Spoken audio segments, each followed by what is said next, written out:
Good morning, this is News Check, and today being the 14th day of July 2021, IEBC still continues with its interviews, and today is the chance of Dr. Joseph Kang'ethe Ng'ang'a, who is being taken by the IEBC selection panel for the interviews. And of course we will be getting back to the second candidate of the day, but before we do that, we now shift focus to property matters. You do remember that affordable housing is one of the key pillars of the Big Four agenda by the head of state, and looking at the property market for the last couple of months have been affected by the COVID-19 pandemic.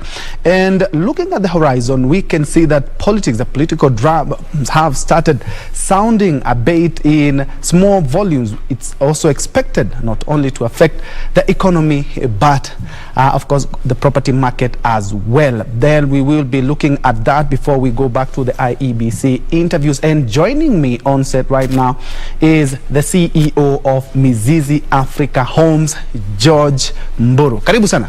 Asante sana. Thank you so much for making time. Thank you. Of course, we know the president did talk about the Big Four agenda.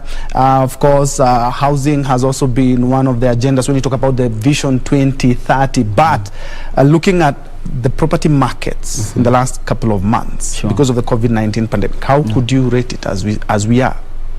Yeah, thank you very much. And I'm happy to be here. Karibu sana. And the office looking very smart. Thank you. Generally, the new change. Yeah, you have asked a very good question on the real estate sector, how it has been in the previous few months. For sure, Corona came and it actually hit each and every sector, and it was more of a wake-up call. People now, they realize that maybe the focus, we were putting the focus on the things that we were putting before were not the right things, because people are not thinking of what will happen once they go to retirement. People are just living normal lives, making merry, feeling good. Yeah, but the economy of real estate now has been noted to be one of the sectors that, if well tapped into, can help us now start standing economically, because for sure every sector was hit. When Corona came, it disrupted each and every sector, not only here in Kenya, but all over the world. Globally, things were hit.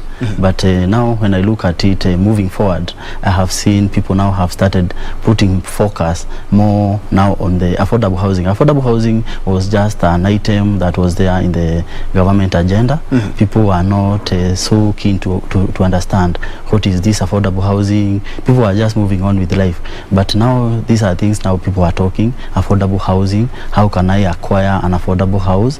And we believe now moving forward with the realization that we have, things are going to brighten up. And looking at the last couple of months, what are people preferring, according to you? Do they prefer to build their own house? I would prefer that, because I would add some of the things that are not in a conventional house. Are they preferring to buy houses themselves, or they're preferring mortgage? Sure. Yeah, thank you very much. When you look at people look at things from different perspective, depending on where you sit. And like for me, when I look at the real estate sector, all those people are needed. Yes, there are some people who have the time, like you are able to go and get a parcel of land. You are able to go and supervise the construction of your house. You are able to customize your house, as you have correctly said. You are able to bring that house the best way possible. And the same desire that you have, there's another person who has the same desire. They would like to see a house which caters their need, their taste. They would like to customize. They would like to put it the way they like. And that is when now we come in, we as Mizizi Africa Homes Limited and other developers, and we work together. We assist you, because you may not have the whole time to go and supervise your project, because maybe your work does not allow, or maybe you are out of the country, or maybe for one or two reasons, maybe you have had an encounter. And like for example, you have so many customers, they did their construction, but sometimes they dealt with the crooked fundis, crooked people, and they actually spent more than they had budgeted for, because it happens when you are coming, maybe they know you are a media person, you are going to construct, they see this is somebody who has money, they know once they are done with your house, they will never see you again. So a stone that normally maybe goes for 30 shillings, you'll buy at 50, and other people, they will still also, we know sometimes Kenyans, they have some bad habits. Yeah, so you will find that you had planned to go and construct your own house, you had left your work, you go, you construct halfway, the money ends, and you are left there now even in more problem than you have before. You don't have the money, you don't have the house. Yeah, that's why we as Mizizi Africa Homes, we come in for people who are not have had such experiences, people who do not have the time, people who are far away, maybe in other countries, and we come, we work together, we hold hands, you tell us, and we give you the opportunity to customize. We allow customization. We tell you this is our plan, this is how we want to construct, but we give you now the opportunity to customize. We give you that chance. You can tell us, I like this color, paint this color for me, I like this type of tiles, put for me this, I like this kind of the finishing. Basically the finishings mostly are where people, we have seen people want their taste to come to play, and also they look at the kind of material. Yeah, it's a journey, we work together. Yes. It's only that it may not be a day to day, you are not there every day. Yeah. And talking of Mizizi Africa Homes, I've checked out some of your properties and they are very, very impressive. But the prices, my friend, I think it's not really affordable for all Kenyans. Do you have perhaps some packages for any Kenyan who would want to purchase some property from you? Sure. What happens in the real estate sector and generally in the housing sector, we have several types of houses. We have the social houses, and we also have houses of the low cost, and we also have the luxurious high end. And you will find that the social houses, mostly they are done by the government, maybe in partnership with the maybe international donors and such, because they target people mostly who maybe do not have an income, and maybe to upgrade the slums and such things. They target mass people in big numbers. But like for us, Mizizi Africa Homes Limited, our niche is to cater for people who have an income. At least you have an income, you are working somewhere, but you do not have the time. At least you are able to be given maybe a loan, and they are not expensive. Our houses range from around 4.5 to 5 million, which is not expensive. If you are to go and purchase a parcel of land in the areas that we are constructing, you will find that, and you also construct, you will find you will actually use maybe double the amount of the price at which we are selling you at. For example, we have a project in Njue called Falcon. We are selling at 4.95. That project, to buy a parcel of land, the piece of land that we are constructing your house and constructing, will cost you more than 7 million. So it is not expensive. It's only that we are giving you value for money, and it may seem expensive if you do not do the calculation. Where are you getting the parcel of land? Is it in a developed area? Is it in a very interior area? You can be surprised that with maybe maybe even 2 million. You can go somewhere very interior, and we are actually able to do for you a house somewhere interior, and it will be a good house. But now you also do the calculation. How much are you going to be spending on transport? Are there social amenities? How is your security? Yeah. Of course, we will be delving much into that. Of course, the options of having a piece of land and you come with your crew and make my house. But for now, let's now cross over to the High Court at the Milimani, where the case regarding Sharon Otieno, the university student who was murdered together with her unborn child, is currently underway. Remember, Okoth Obad, the governor of Migori, Michael Oyamo, and Caspar Obiero are facing double murder charges. Let's listen in. That particular day. Yes, I love you. And from your information, was it a one-way or a two-way travel? It was a one-way travel. It was a one-way travel. Yes, all right.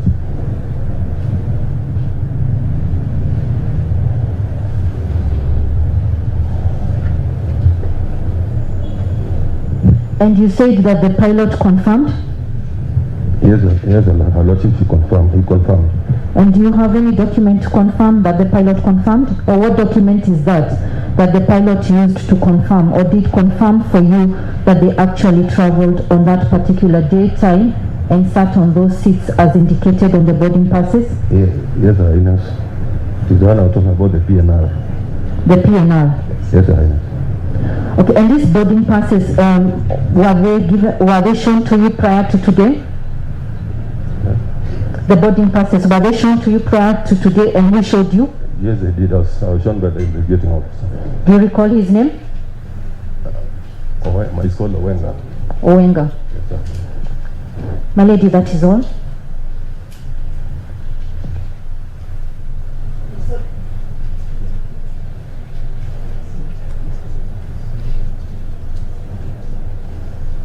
Sorry, after the, sorry, my lady. And these documents that you have mentioned, have they been in your custody or have they been in the custody of the investigating officers? He came and took them from us, but they were in custody. When he came, he required them then again. So the documents have been in the custody, currently in the custody of the investigating officers? Yes, I know. Owenga. Owenga. He's called Owenga. You know him as Owenga. Do you know him with I don't the rank, the force? No, Okay.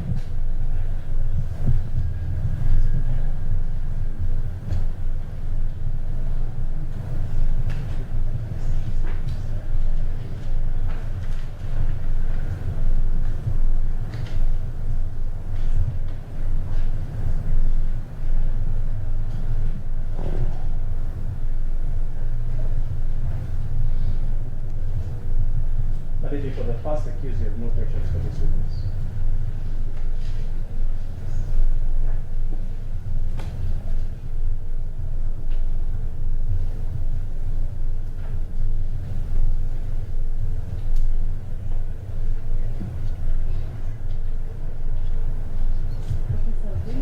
Mr. Kuya,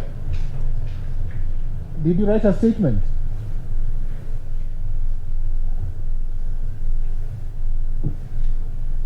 It's a yes or no answer. You can say yes or no. No, I didn't, sir.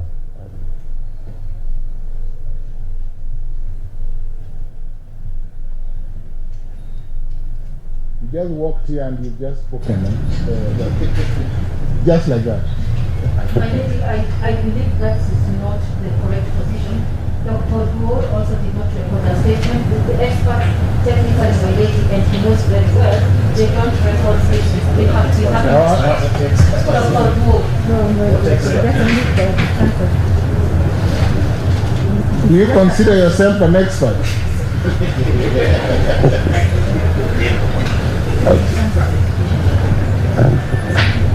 I'd say I'm an expert in security. Sorry? Security. You're an expert in security? I know your this. Sorry? Yes, Your Lordship.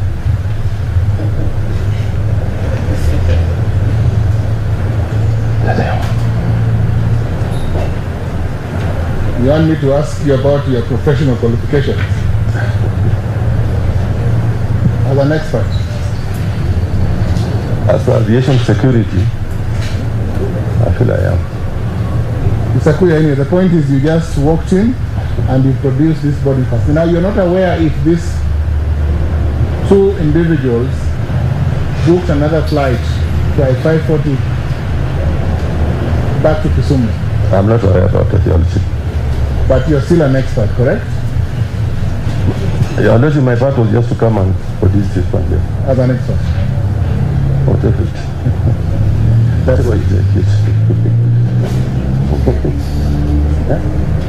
Yeah.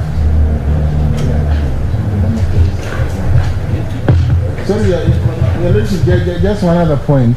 I wanted to ask you whether you have a manifest. Do you have a manifest? No, I don't have a manifest. I can explain. Do you have the tickets? The tickets are there. No, have you produced?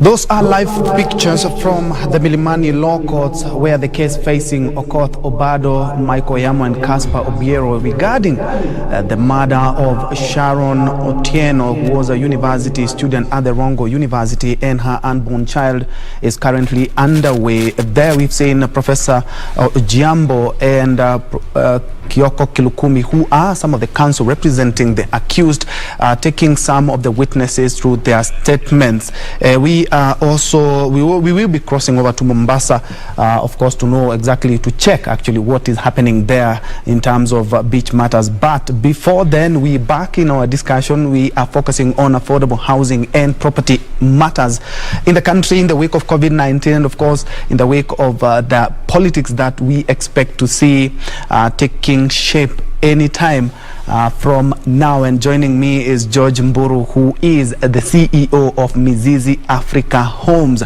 Well, George, before we crossed over to Milimani, we were looking at how the government perhaps partnership and what you have. I remember a couple of months ago, the government did announce that they will be offering the opportunity to Kenyans who wants to use part of their pension to purchase land. Government and this association, we've also developed a bill which is currently at the National Assembly, which is going to dictate how the beaches are managed and many other things. So we felt that it's important that we cement this relationship by signing an MOU, which we have just done. Number two is the training of beach operators. We have partnered with the Technical University of Mombasa, who have developed curricula for beach managers. This is a short course, which at the end of that they are going to all get certificates from the Technical University of Mombasa. I think this is going to be very important for the operators in terms of being trained on how to handle their clients, how to market their products, how to be innovative and creative in the areas of business they want to engage in. And this is what the training is all about. And I believe with this kind of training, we are going to get more disciplined, more organized operators at the beach, and that is going definitely to spur tourism and to attract more tourism to this county. Yes. DG, why now? Are we seeing that the numbers are rising, tourism numbers are rising in Mombasa, or why now? No. It has been an ongoing training process. I think there's about how many 700 who are trained, 575 who are trained previously. So this is just a continuation of the training program, because we know the importance of training these operators. We have had complaints in the past of tourists being harassed, of the way they operate the businesses. It's an eyesore to the area, the beach areas. So with this kind of training, we've seen a huge improvement in how they interact with their clients who are the tourists, and also more organized way of doing their business, which now removes the ISO element from the beach. So this training is going to now add more to the organized way in which our traders do business at the beachfront here. Okay. So I understand this is the low peak season. You expect that the results will be much realized during the high season when the tourists are coming in. What aspects in particular are you willing to see or willing to invest to ensure that tourism still stays afloat during that peak season? Well, with now the beach operators trained and having the capacity to be able to interact in a more effective way with the tourists, I was giving an example. If someone comes to your house and the house there is an issue, and if they complain about it and you don't fix that problem, they will not come back again. But now here is an opportunity where we have been the problem has been addressed to us, and we have actually done something about it. And we believe that with these trained operators, they will be able to engage the tourists in a more effective way, more friendly way. They are going to also know how to have innovative ways of approaching their businesses. Not all the traders doing one kind of business, but they will have diverse ways of engaging, and that way the demand for their produce or their service will even be more. Yes. That was the Deputy Governor of Mombasa, Dr. William Kilingi, just giving us an insight of what to expect for these 600 beach operators. We'll be joining also with Victor Shitaka just to tell us what more we can expect from the tourism sector as they gear themselves, they ready themselves out for the high peak season that is coming in a matter of months. Back to you, Ben Njue. Thank you so much. That is Njue Karisa live from Mombasa. And as you have seen, talking there to Deputy Governor Mombasa on how they have signed an MOU and a training specifically for over 600 beach operators to make our beaches more safe, improve the standards, more clean, and of course more professionally managed. And of course looking at the tourism sector that has had a hit by the COVID-19 pandemic, and of course waiting for the peak season, it's quite a good initiative. We'll be bringing you more on that. But in case you just joined us, this is News Check. I'm Ben Njue, and we are looking at matters property and affordable housing, which is one of the key pillars of the Big Four agenda by the president. And I'm joined by George Mburu, who is the CEO of Mizizi Africa Homes, who is trying to unpack for us some of the things that have transpired during the pandemic and some of the incentives that they can be given by the government so that to make the property sector more robust and vibrant and affordable for all Kenyans. George, before we crossed over to Mombasa, you're talking about incentives that government can perhaps give companies like yours to assist, because 250 units and 50 to 100,000, quite a deficit. Sure. Thank you very much. We will appreciate that sometimes the government is also pressed to try and get taxes. That is why you see some of the things that the government is doing, like when you're in a panic and you normally sometimes come with short-term plans, like you tax everything so that you get more money, but that cannot be sustained in the long run. In the long run, what I would like to encourage the government, we have such a sector like the real estate sector and affordable housing, which has so much potential because we can tap some of the money that is being remitted from people in the diaspora. We can have more people making use of the pension that they will be receiving. We can get more people getting mortgages, and all that money is channeled to the real estate, and that money goes back now to the economy. And what I can encourage the government is to look now at the bigger picture. Yes, maybe we may require to use this short term, maybe in the short term, but it should not continue in the long run, because for example things like steel is a very crucial part of construction, and when you tax, let's say like steel, you tax cement, you tax some of these basic things that are required in the construction, you actually now bring everything to be so expensive. Like for example, as we know that the cost of fuel continues to increase, and it is very crucial because these are the things that we use to come up with the movement. Basically, in the long run, it becomes very expensive for everybody. But if we can try and make the conducive environment for these sectors that are can be able to generate more money, and the money can go back to the government, I think I can encourage the government to do that. Let us give incentives like steel, cement, or the construction materials, and in the long run we are going to make houses affordable, and we are going to get more investors and hence more money in the economy. And talking of building houses, of course it's a big cost, whether it's a house that you want to live in or an office space. And we have seen with the new technology coming in each and every day, we have seen now we have interlocking bricks that we didn't have, let's say 10, 20 years ago. We're seeing a lot of construction of houses using containers. Can this bring down the cost of housing, and should we embrace it more so that we may actualize the affordable housing? Thank you very much. As we know that information is power. Yes. And most of us people have not traveled a lot, and we know that like the government, if it has an interest in something, they normally go out of the way. We have seen people being sent to other countries to do research and on how we can lower such and such cost. And I was surprised to know that China, they actually come up with an apartment even within a very few days, because they make use of those interlocking blocks and the house is very, very stable. So what I can actually encourage the government and people who maybe go out of the country to benchmark, let them bring that information.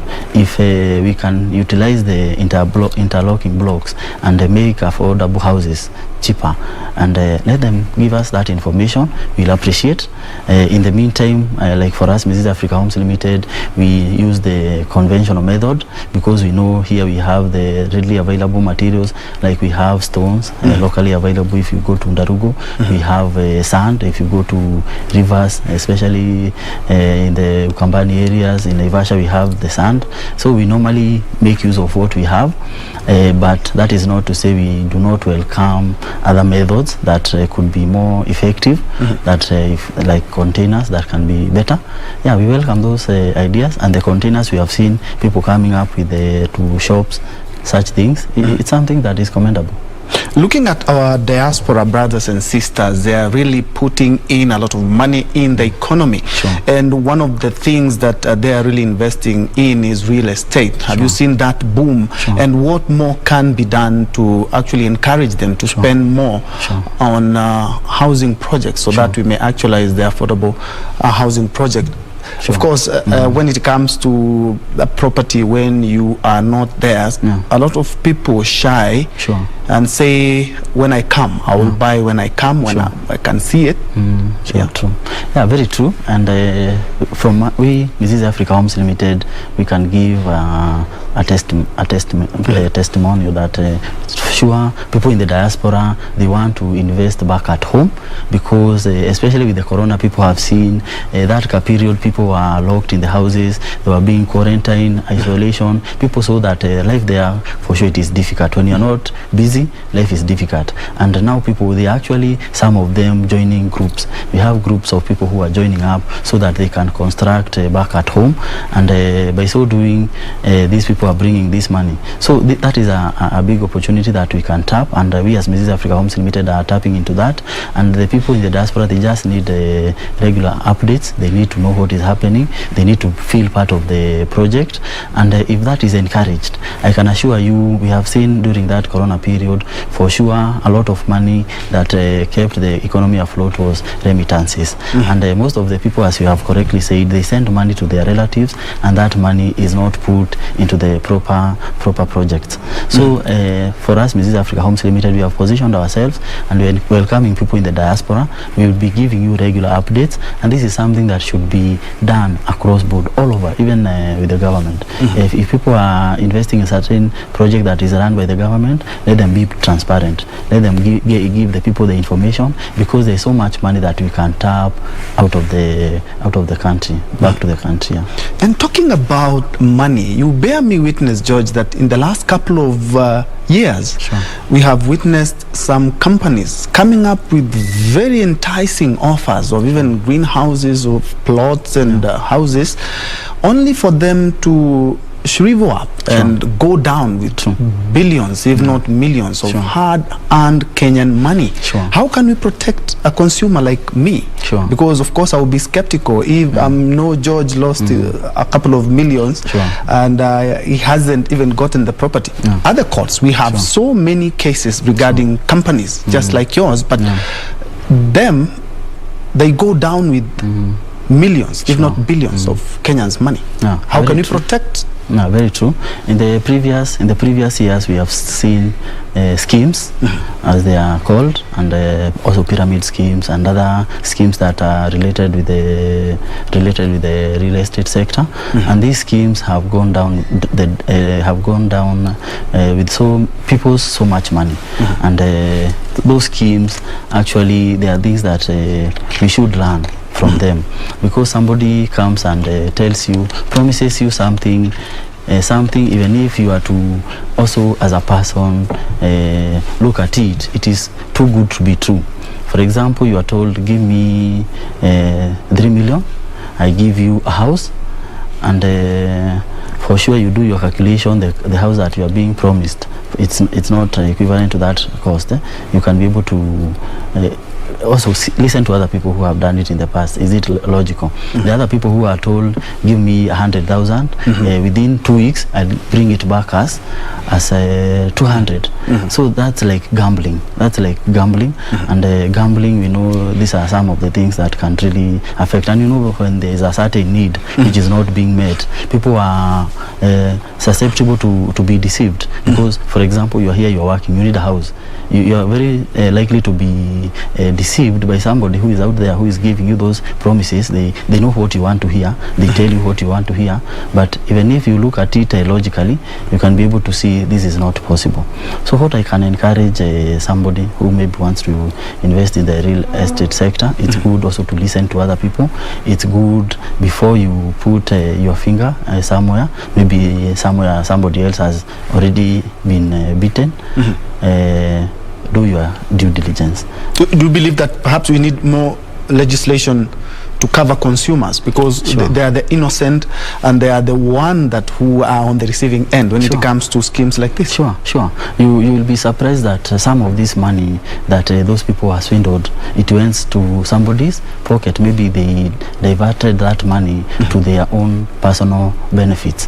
So yes, we need regulations whereby if a company has taken people's deposits and that money has been channeled maybe to that person's personal property, it is only good and it is only fair that that property can be taken, maybe sold, and it's put into a receivership, and so that the people can be able to receive back their money.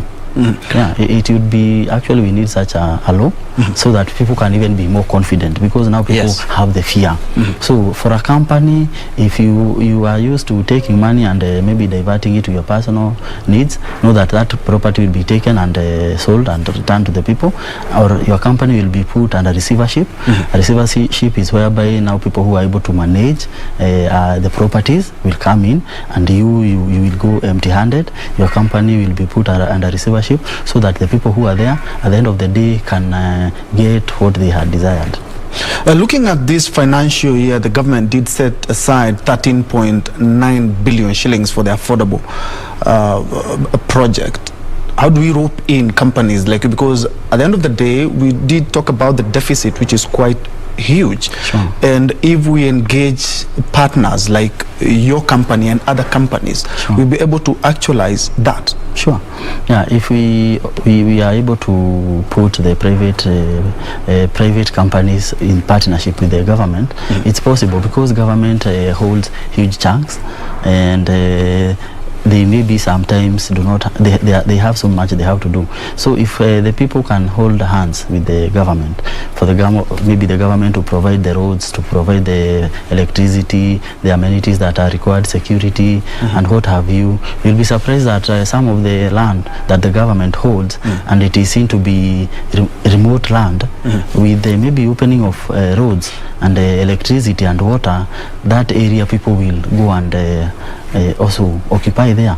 So if this partnership can happen, I'm telling you for sure things are going to be good for the government. Give the land, give the security, give the roads, give the electricity. Now also involve the private developers to come and do the construction. They also ensure that you protect the consumer. Protect the consumer, let the developer do the work. You'll be surprised that within maybe shorter time than we anticipated, the deficit will be done. Yes, and looking at Nairobi, for example, if you walk in the streets, other than so many office spaces, the building just keep coming up. Are they so speculative that things are going to be good, or is there a flood in the number of buildings that we have, and especially the office space? You will be surprised that most of these houses that are coming up, they are being done by foreigners. people who have come here to invest. And this is because they believe in our country, because our country actually is being seen as it's very attractive, because this is a country that is peace-loving. If you compare with other African countries, Kenya is a country that attracts a lot of people, and that's a good thing. And I can assure you, those houses, they may be empty right now, but if the policies that we put in place, if the politics we do it well, we are going to revive our economy, and we are going to attract investors in very huge numbers, and those houses are going to fill up. In 10 seconds, before we head back to the KICC for the IEBC interviews, what's the future of the market or the affordable housing in the country? Yeah, the future is very bright, and we want to thank God, because actually with Corona, it has taught us that it is time we start relying on ourselves, depending on ourselves as Kenyans. Let us believe in ourselves. Let us now stop putting our faith so much in politicians who sometimes disappoint us. Let us hold hands. We as people, let us come up with companies that are also reliable. We do not have to disappoint ourselves. People who are outside there, let them feel safe to put their money to us. And also, when we do that, we are going to create a better future for our children, because for sure we do not only look at ourselves, we need to look at the future generation that is looking up to us. Thank you. Indeed. Thank you so much, George Mburu, and thanks for your time. Sure. That has been George Mburu, who is the CEO of Mizizi Africa Homes. We're trying to look at some of the issues affecting the industry and the actualization of the affordable housing project. From here, we now cross over to the KICC, where the IEBC commissioners' interviews are currently underway.